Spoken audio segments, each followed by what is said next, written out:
Hello everyone, today I would like to present you another tutorial for the F4 CORSAIR wrong carrier landing. In this short clip I show you how to paint the carrier deck from this period. As a basis I used a plastic deck from Eduard and shortened it in the dimensions.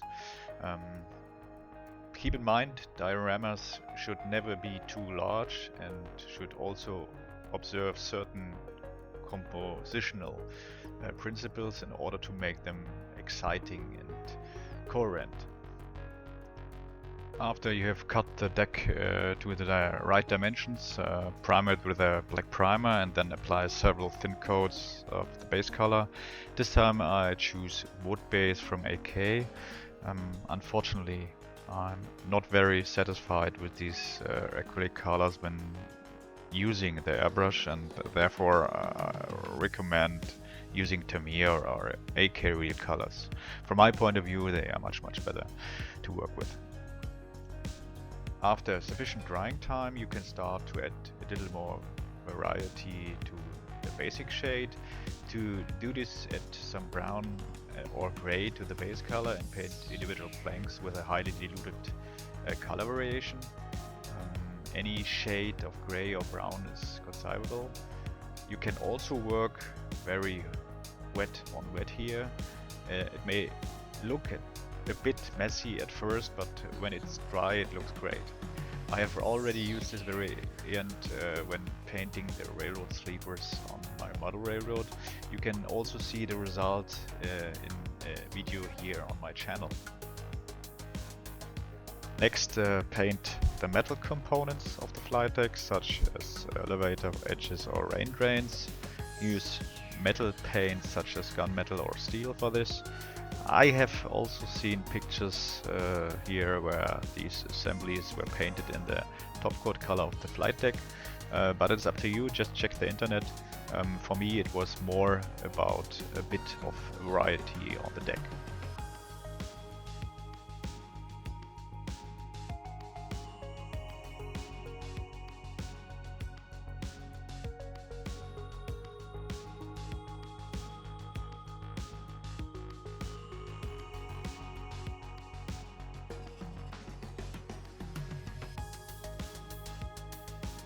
So here you can see the final result of the base color and the painting of the metal parts.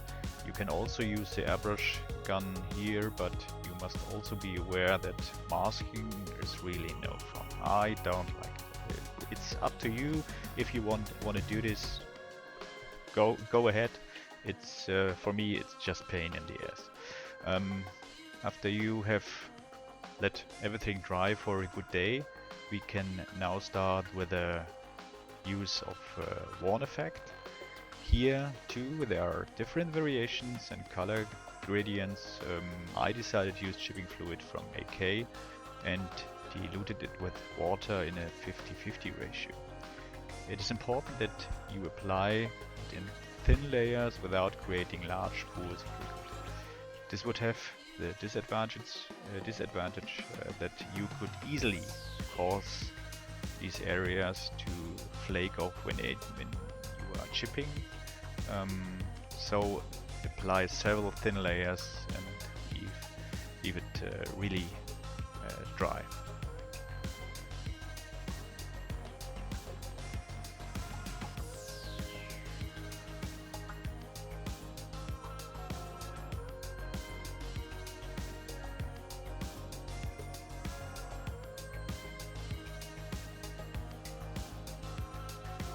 The next step is to apply the top coat, in this case RF blue from AK real color. In my opinion you get the best shipping results with the colors from Tamiya and AK. And again apply thin layers and stay a little glothy. This increases the aging effect afterwards.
And now let's get to the step where magic happens. Let the paint dry and then wet the area where you want the chipping effect with water. The water reactivates the liquid, and by lightly rubbing or scratching with a pointed needle or toothpick or maybe brush, you can create great chipping effects. The result depends very much on the amount of chipping fluid and the amount of water. So keep in mind, start slowly and make several passes until you like it.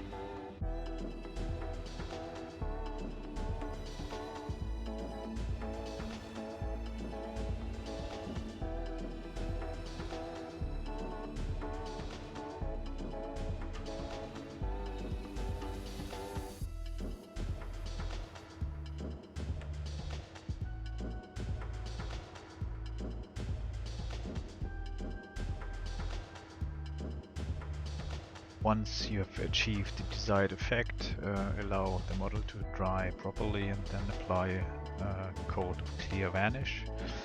This is important for further chipping steps, otherwise it could happen that you create even more effects on the underlying layers in the next step.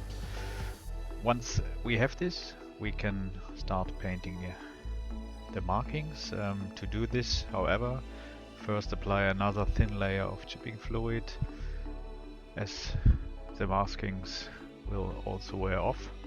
And here we come to an area where we unfortunately have to use masking tape.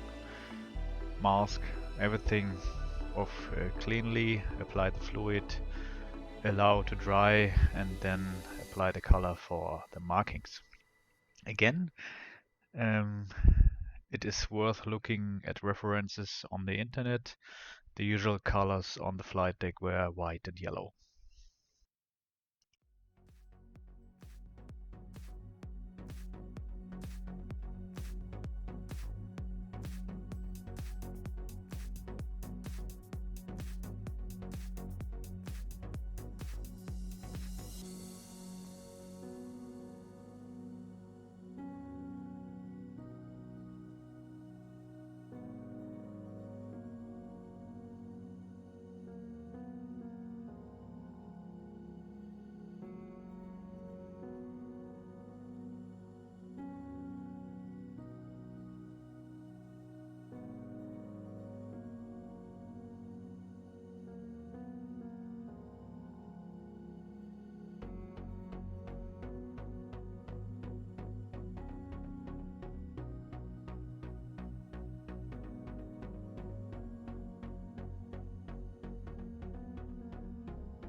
So with a wooden deck, after a short drying time, you can use a bristle brush, an old airbrush needle, or a toothpick to create the flaking on the applied markings. As I wasn't able to do enough work on the yellow markings, I used the sponge method to help a little and to reinforce the flaking on the metal. To do this, wet the sponge with metal paint, e.g. gunmetal, and dab it on a piece of paper. Then go lightly over the markings with the remaining paint, and you can create more effect on the markings.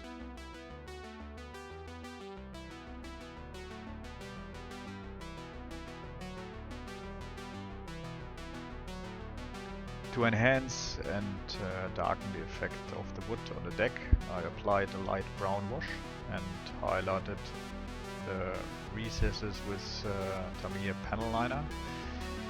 Since the flight decks are usually heavily used and airplanes lose all kinds of fluids, I applied engine and fuel stains with a brush at the end. Here you can see the finished result. Now it's a matter of finding the right composition for the figures and the model. You will have to try things out for yourself to see what you like and what creates an interesting eye-catcher. So that's it for today. I hope you enjoyed it and happy modeling. See you next time.